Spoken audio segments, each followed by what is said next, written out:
وبتنتهي مباراة الاسماعيلي والزمالك النهارده بالتعادل السلبي 0-0، والفريقين بيفضلوا في نفس ترتيب الجدول، لكن الزمالك فرق 3 مباريات عن الاسماعيلي. الوضع للفرقتين مش احسن حاجة، اتمنى ان الفرقتين يشدوا حيلهم شوية، لان الزمالك والاسماعيلي فرقتين كبار جدا، ولما بيكونوا فايقين الفرقتين بيكون عندنا اكتر من ديربي واكتر من كلاسيكو في الدوري المصري، وده بيزيد من قوة الدوري المصري. اتمنى التوفيق للفرقتين الفترة الجاية ان شاء الله. حابب النهارده اتكلم عن عبد الرحمن مجدي لاعب الاسماعيلي. عبد الرحمن مجدي النهارده اخذ جائزة مان اوف ذا ماتش، وهو يستحقها بصراحة، مع ان في لاعب كمان النهارده في الزمالك حسام عبد المجيد، المدافع الشاب الصلب اللي بصراحة كورته النهارده عجبتني جدا، واتوقع له يكون مستقبل نادي الزمالك في الدفاع الفترة الجاية. كمان سيف الدين الجزيري النهارده بصراحة مهاجم من طراز فريد، مهاجم فعلا زي ما الكتاب بيقول، بيعرف فعلا يقف على الكورة ويعرف يرخم على المدافعين، وصعب جدا تاخد منه كورة في منطقة الجزاء، وعمل النهارده اكتر من كورة كان ممكن يكون سبب في فوز الزمالك النهارده بالمباراة. جوزيه جوميز النهارده لما عدى التشكيل حتى ظهر الزمالك في الشوط الثاني بطريقة ممتازة جدا، وبالذات لما نزل ناصر ماهر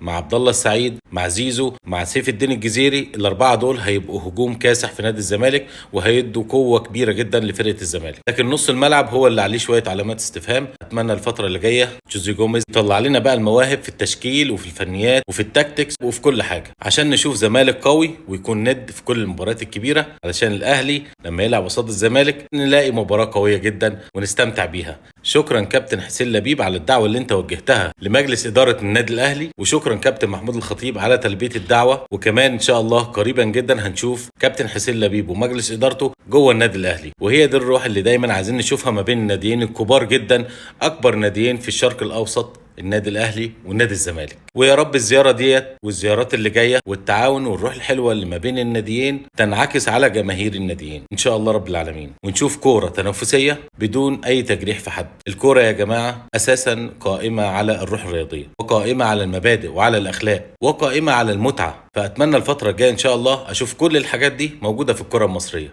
شكرا ليكم، سلام.